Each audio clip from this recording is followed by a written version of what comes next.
Che is a new project within the Eclipse community. It's also part of a new top-level project called Eclipse Cloud Development that was announced earlier this week. I am the founder and CEO of CodeMD as well, which is a company that is now 2 years old. But the technology that makes up CodeMD started in 2009 as part of Exo Platform. Some of you might have heard of a product called ExoID that lived on for a little while. With us here are two friends of the family, Sun Tan and Florent Benoit. And they've been working with us for about a year using Che to build extensions, plugins, and doing all sorts of development. And they are engineers. I am not. So I think this session would be better suited by the engineers for this evening. But guys, good luck, have fun, and here we go. Thank you. Okay. So first, I will show you how to use CodeMD first before trying to make an extension for CodeMD. So CodeMD is a developer environment, so you can build, run, but also you can edit and write your own stuff. Here on the overview, you can see that you can have 3 clients for now to CodeMD systems. So you can use a CLI on your local computer. So you can build, run, create project from the CLI. You can use a Cloud ID. With the Cloud ID, you can edit, build, and run your project. And we also have an Eclipse plugin. And with the Eclipse plugin, you can also run, build, and edit your project. So all these systems are using CodeMD API. And it is using, for now, REST API and WebSockets.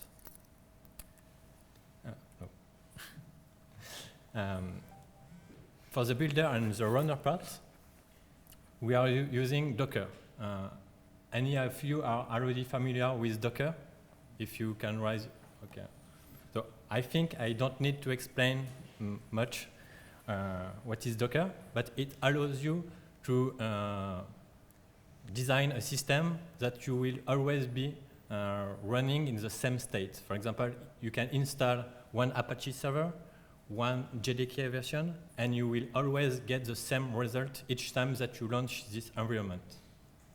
So with this ability, each time that you run on CodeMD, you are sure that you always run in the same configuration that the previous run. So here are the ways to consume CodeMD. So as we said, we are using the REST API. So with CodeMD, you can use the CodeMD web page that allows you to browse all the CodeMD REST API. So you can click on any REST API, and you can see all the operations that you can perform. So you have operation like account for login or logout. You can know the user. You can start some builds. You can also start some jobs to run the project. And with that, in fact, you can imagine new clients. For now, we have the CLI, the Cloud ID, and the Eclipse plugin, but you may bring your own plugin to connect to the CodeMD platform.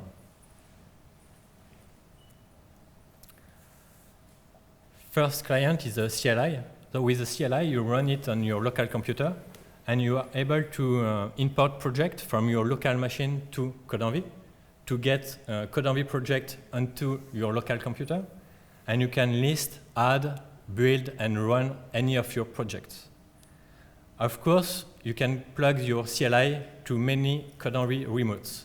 For example, you can plug your CLI to a local CodeMD and another one in the cloud. The CLI is based on Apache Clarof project, and then it is using OSGI bundles. And with this modularity, you can define and develop your own set of commands. So for now, we have a predefined set of commands, and you can develop and add your own stuff. Now I will show you a quick demo of the CLI.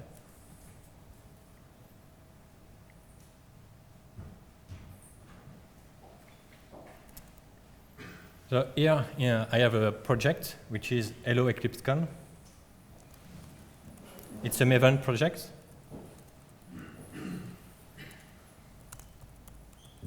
It's a project that only say hello, but we can test it.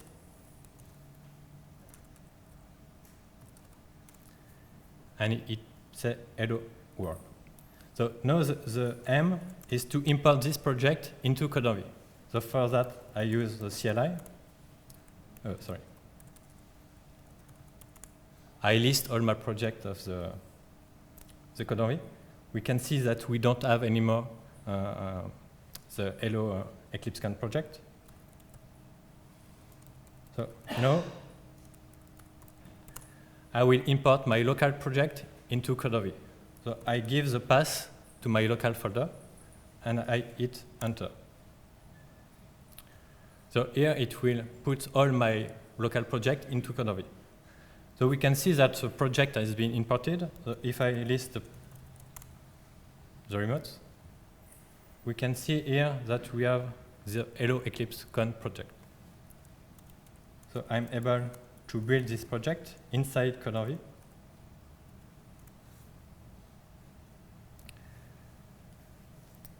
So it's as the server will perform Maven build, and then we have the log and build success. So we are able to build the project that we have imported into Codonvi.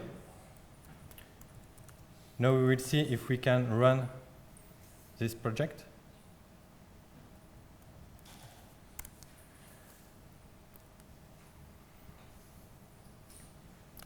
So for this part, it will use the Docker system and will call the main class of my jar file.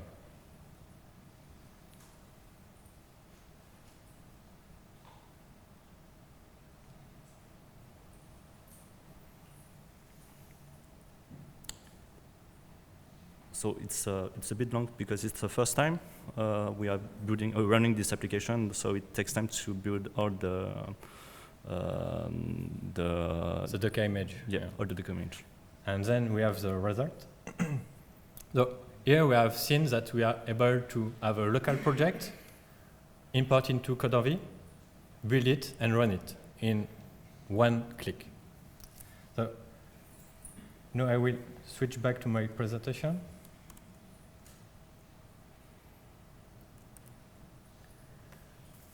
And I will talk about the Eclipse Che IDE. So the Eclipse Che IDE is a cloud IDE, and then you can see your project, edit. You can have code completion, like in Eclipse, and you can also build and run the project. And everything on your browser. So again, a new demo. So for that, I will use a CLI that will open my project directly in my browser. So I say I want to open that project.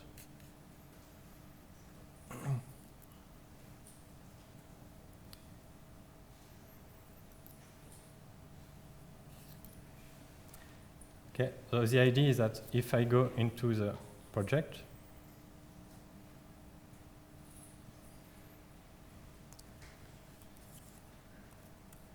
we can see that we have code completion, like this out. If I make some mistakes, I have the errors.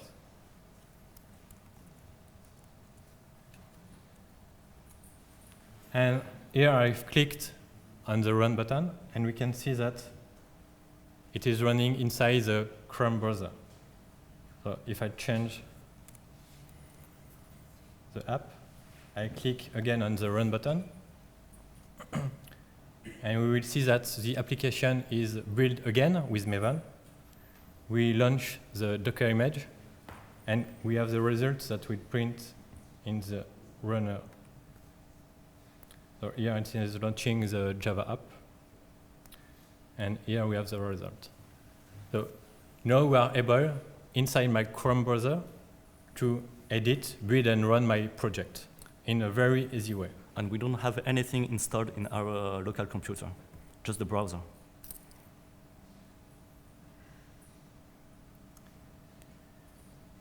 Okay.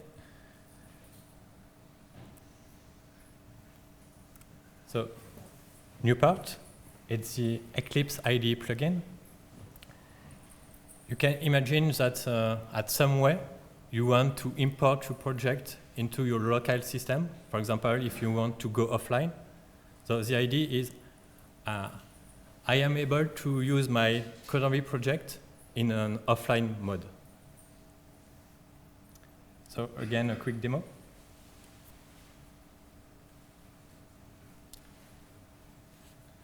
So here I have the Eclipse.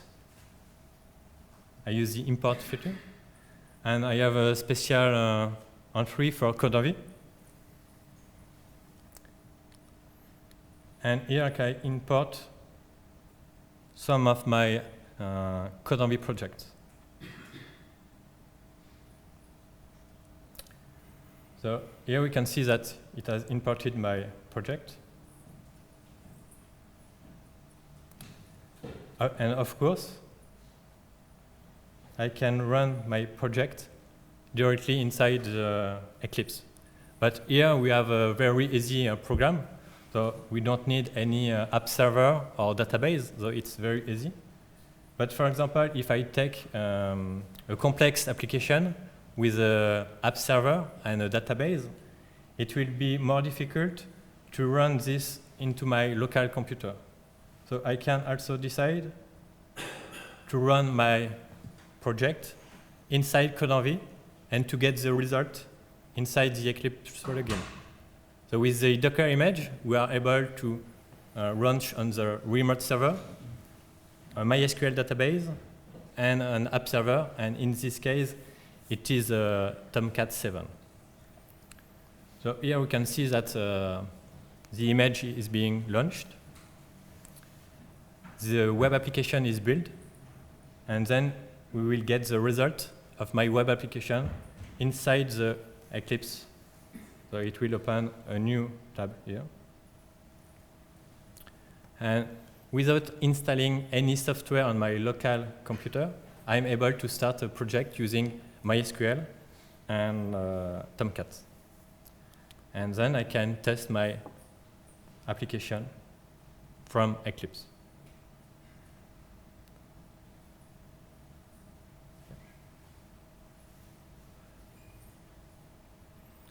The good thing here is that you can use Eclipse tools that you like to use.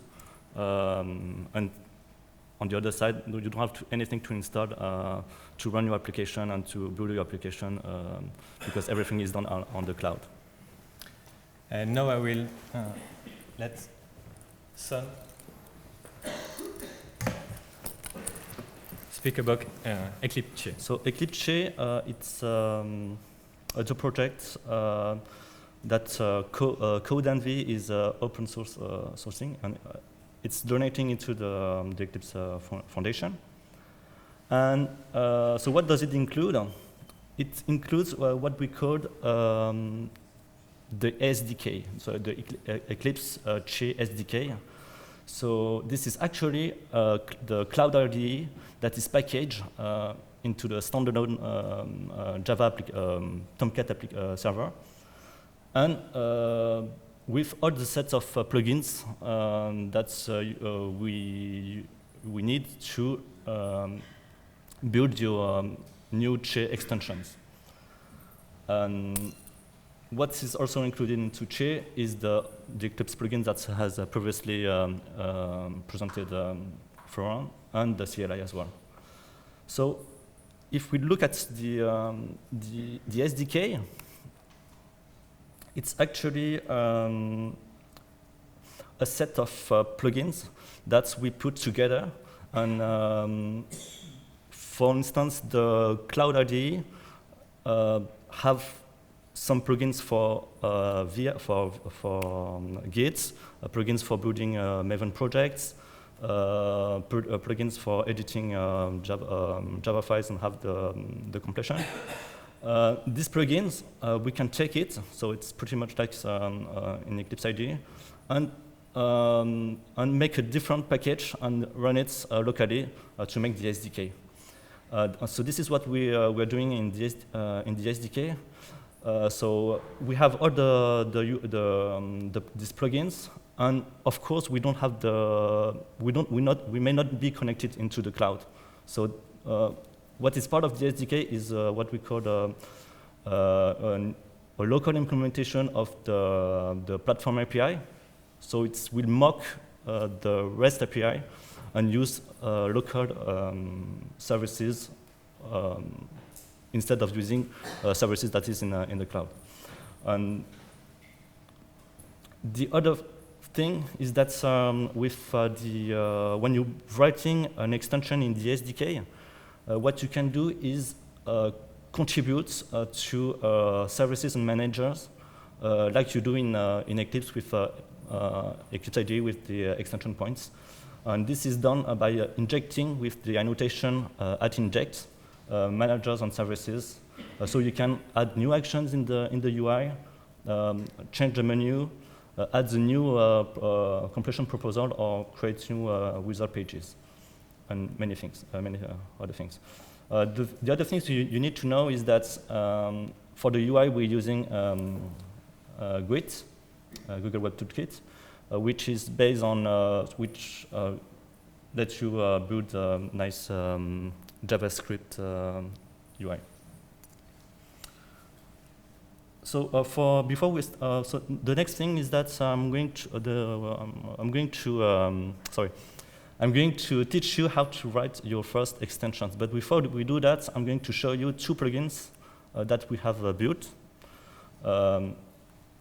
So the first one is AngularJS. It's a plugin for providing features to write on AngularJS application. And the second one is the data source plugins to allow you to connect to a database. So,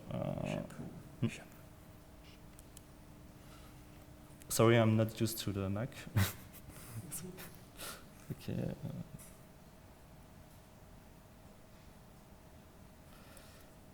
Okay. So I'm going to close this project and open the previous pet clinic application. So did I? No. Close it. I'm going to close it. So this is the previous project that Florent just showed you. And this, we know that this project has a database, a MySQL database. And what I'm going to show you is what the plugin, the data source plugin, can do. First of all, we can see that there is a menu. That it is contributed by the data source plugin. We can create new data source connection. I'm going to use an existing one. I'm going to edit it. So I think I missed something. Sorry.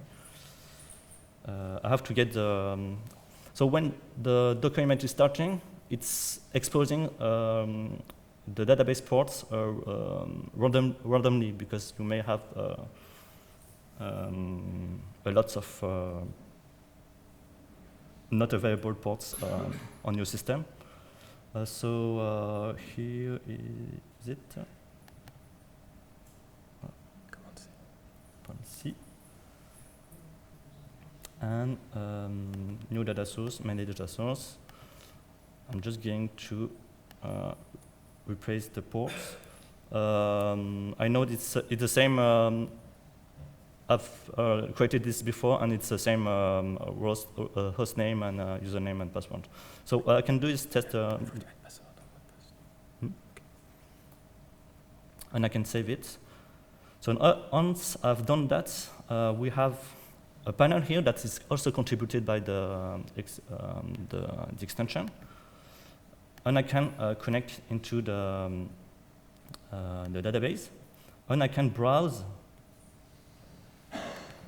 I can browse into all the tables and columns of the database, I can open a SQL a file. And you see first of all, there is the completion. I can execute some queries on the database. So what it is doing here, it is executing a query on the database that we have run previously with the when I have clicked in the run button.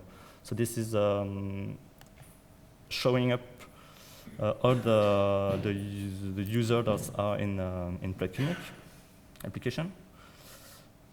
If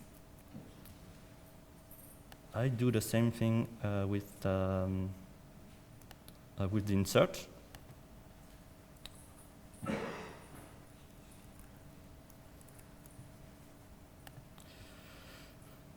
it will execute it, and it will normally, if I run the application, open the application, I should find out Florent in the database. Should I?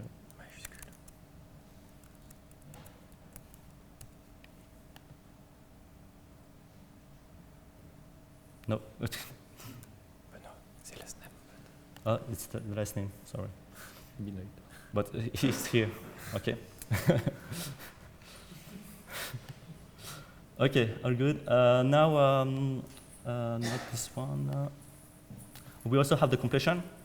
For instance, if I do control space, I have all the tables, or some SQL commands command. And what I can do is do a control space here, and we suggest all the tables. And I can do like something like write another table from where, and I can also have the completion on the columns. So it's all, actually introspecting the metadata of the database and getting all the available columns and tables. So this is the data source plugin. We have yes. Not sure. I will stop it, and I will open the AngularJS sample.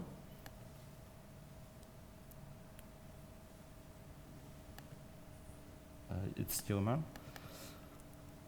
No. So I would just show that when we write an AngularJS application, first of all, in the new menu, you have some sample here with AngularJS, so you can create it on your application and not starting from scratch. And then, if you own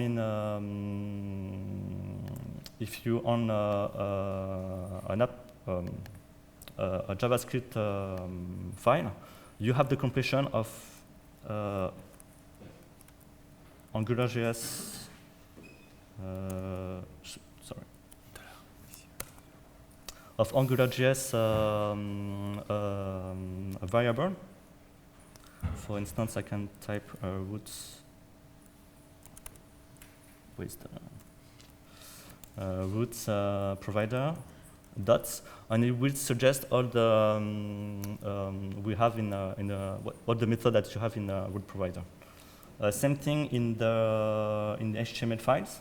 So if I open the index HTML, you have the if I go to the right place, you have the AngularJS directive available, plus the documentation, so you can click on it. And if you don't know what this is about, you can just check the documentation and then use it properly.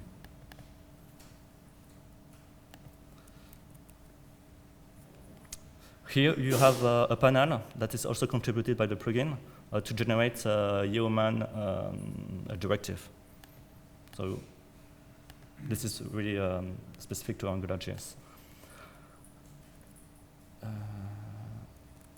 So I think that's it for the demo of the two plugins.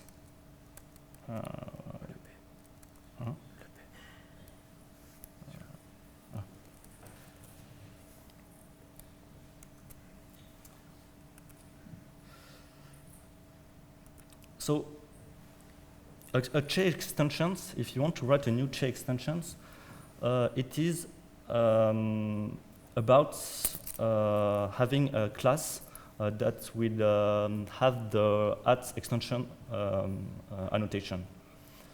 Then the constructor will have the @inject annotation, and this is where you're going to inject all the managers and the services that will be able to register new actions, new menu item, new completion proposal. The second thing that you need will be the file jwt.xml, which is the GUID file models. So this is mandatory. So I will just show you an extension I have written. So I'm going to start the SDK.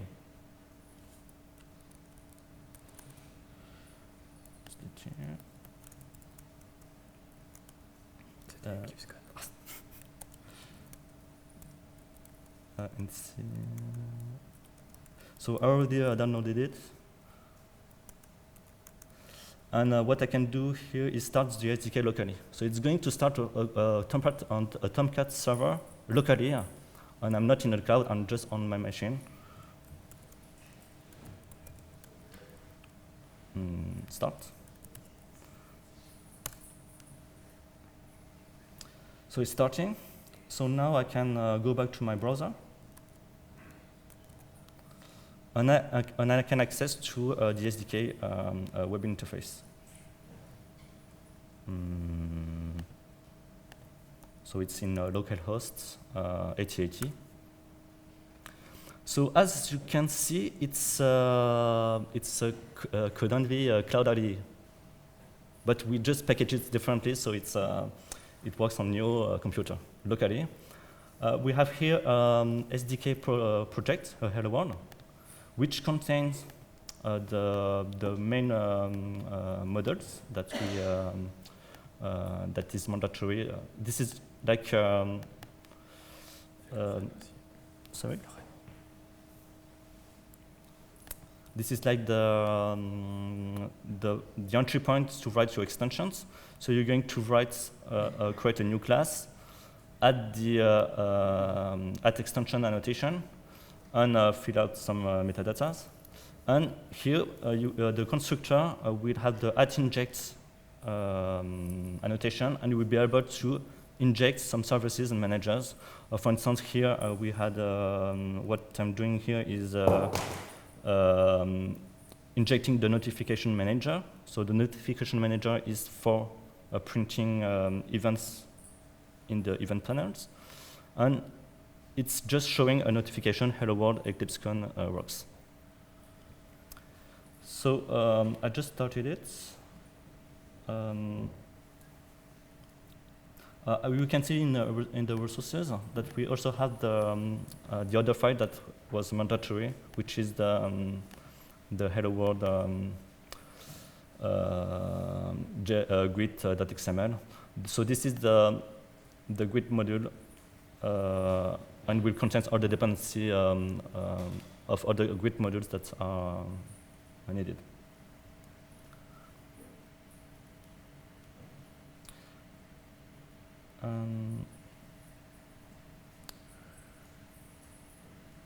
Oh, done. Runner. What? Ah, yes. Thank you, Florent. So here the runner has been started, and I have the application available. It's actually another Che extensions, and you can see that's a Tomcat server running your Che extension. So you see the hello world Eclipse works. Now, if I want to make some modification, I want to make some modification on this plugin. Really works. I just need in my in the running application, click on update extension, and it will actually using the Grid SuperDev mode, and will compile the Grid application and make it available almost instantly. It's pretty long the first time, but then it's like 4 or 5 seconds for refreshing the Copy time. yeah, thank you. And it works. And now you have to. Sorry.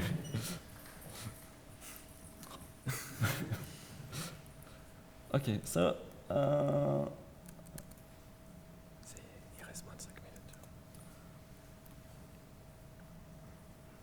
So we've seen how to build an extensions. You have in the SDK, you have a lot of samples that does exist. When you create a new project, you will be able to, on the last parts with the SDK, be able to access to a lot of examples on how to build the extension. And so this is the entry point if you want to start a new, to write a new extensions.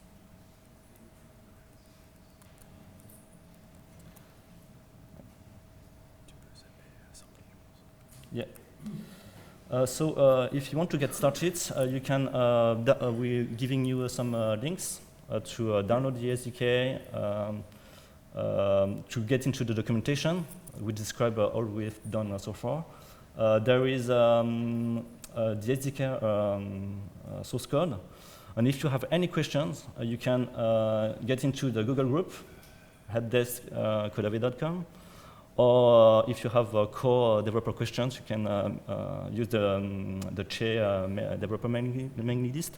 And of course, if you have a question, you can meet us at the Codave booth. So just over there. And so if you have any questions, yes, the people who will ask good questions will have some stickers. Yes? We also support collaborative editing. Can two people connect to the same workspace and do pair programming? Yes, this is the plan for the next iteration. So we are working with Eclipse Flux at the moment to bring this kind of collaboration, like in you and Google Docs, and you modifying the same file. So this is part of the development that we are starting right now. Any more stickers?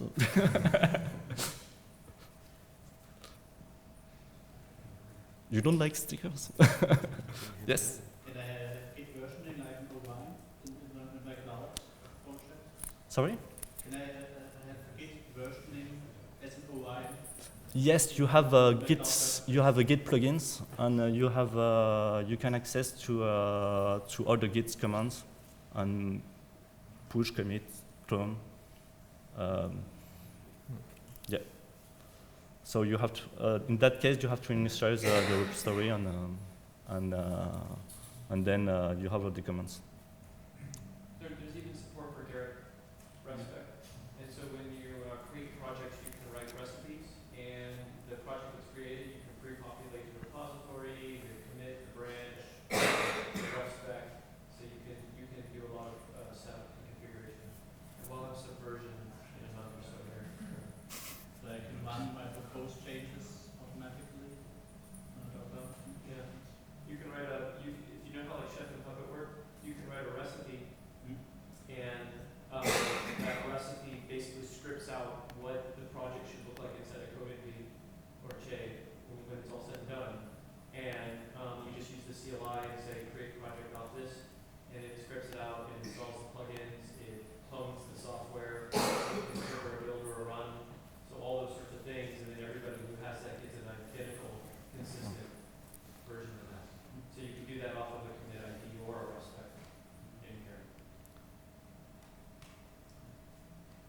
stickers. What about like Jenkins and so on? So how do you, for example, run So, like testing? Jenkins is triggered by Git. So when you commit, it will trigger the Jenkins jobs. But Is it from inside the code engine? sorry, Where does it from? did you get the question? You want to use a Docker runner inside your Jenkins? Or it's Well, I mean, with the code engine, you host everything within the code engine, right? so you want to run Jenkins and use a Docker image of Codorv inside your Jenkins? And run functional tests. Depends on